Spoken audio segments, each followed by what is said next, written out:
I cheated on my loving wife and married my affair partner. Now, karma strikes back when I learned that my best friend married her. My ex-wife divorced me in 2019 and moved about 2 hours away a few months into the pandemic. She found out that I was cheating with a local shop waitress. I told her that I fell out of love and it is best that we separate. Our divorce was amicable, but once it was finalized, I never heard from her again, even when I would wish her well on birthdays and holidays. I even sent her a graduation gift when I heard that she finished her PhD program. Other people in our social circle, including my parents and sister-in-law who sent her a gift, received handwritten thank you cards. I didn't get so much as a text. My ex-wife is a kind and thoughtful person, and the woman I knew would have at least sent a thank you text if her worst enemy sent her a gift. Even though we broke up, I didn't think she hated me. Anyway, my best friend and I have been best friends since college. We live 2 hours apart and he is a lawyer and teaches classes at a university, so he is really busy. I have a really busy career, a new pregnant wife and 3 stepkids. I didn't realize that the texts between us were fewer and that the last time he finally replied to me was in late 2021. He also falls off the face of the earth when he gets with a new girl, and then when things cool off, we all hear from him more. We have always been the kind of friends who could go an extended period without communicating and then pick up right where we left off. I kept saying that I would eventually call him when things were less busy. My wife and I went to visit the city he and my ex-wife lived in last summer for a week, and I tried calling him a couple of times to meet up, but he never answered. I was sad, but just figured he was busy with work or obsessed with a new girlfriend. I have other friends there, so I got to see them. Then I went to the city again by myself in October for a Halloween party. I figured he'd be at this party and I was psyched that I'd get to see him then. He was there. When I went to say hi and hug him, he looked a little surprised and gave me a weak hug. I told him that I was there during the summer and that I tried calling him so we could hang out. He said,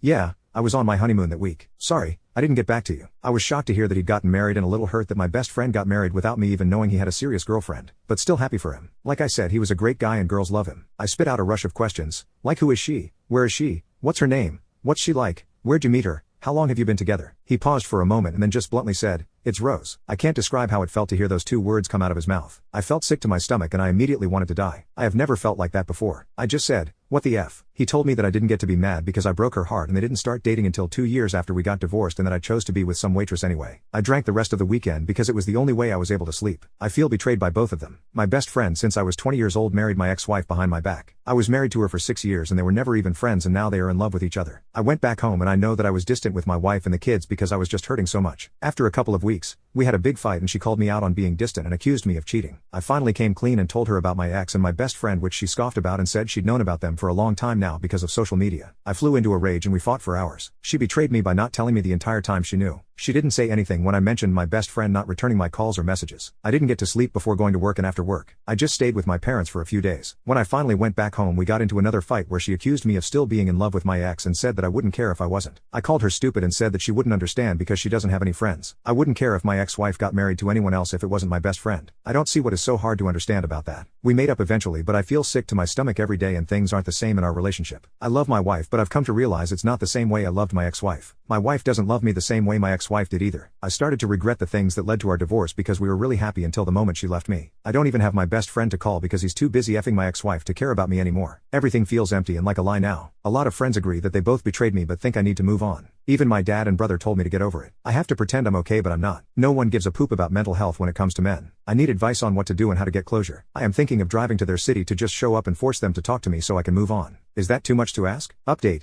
My wife had the baby, but while I was away she told me about the possibility of the baby not being mine. I grieved that so much, but I decided it wasn't good to dwell on it too much right now until we knew for sure once she was born. The results came back last week and she isn't mine. We haven't made any decisions right now about our relationship, but are living together for the sake of the kids and her recovery from having the baby. She said that if I didn't want to be with her anymore, she'd go back to her home state with her mom and stepdad. She also mentioned that she knew she wouldn't get alimony or child support because of our state, but I told her I would help her get back home and on her feet if that's what ended up happening. I'm really sad that the baby isn't mine. I wanted her to be mine more than anything in the world, but I find it hard to be angry with my wife, for some reason. I cheated on my first wife with her, so it's kind of karma in a way. And what could I expect when our relationship started the way that it did? My ex-wife is an amazing woman and she deserves to be happy. I sent her an email and just kind of poured my heart out about how sorry I am for hurting her. I would rip my heart out to give to her if it helped her heal from the heartbreak I caused her. I said in the email that I didn't expect a reply and that I would never attempt contact with her again after that. She got in contact with my brother a few times to check on me and she called me twice and we talked for a few hours about everything. She's really happy and she's doing well. I'm proud of her and she deserves to be happy. I am really lucky that I had the years that I had with her, but now it is time to accept how I screwed up and try my best to do better going forward. I don't think I will ever contact her again, but would be happy to hear from her if she ever reaches out again. It still hurts a little, but I understand now that that door is fully closed. The door with my friend is closed too. We haven't spoken and we probably never will, but that's okay. I found out from other friends that he was always in love with my ex-wife and that he was the person who convinced her to move to where they live now after our divorce. My life is still very much in limbo, maybe even shambles.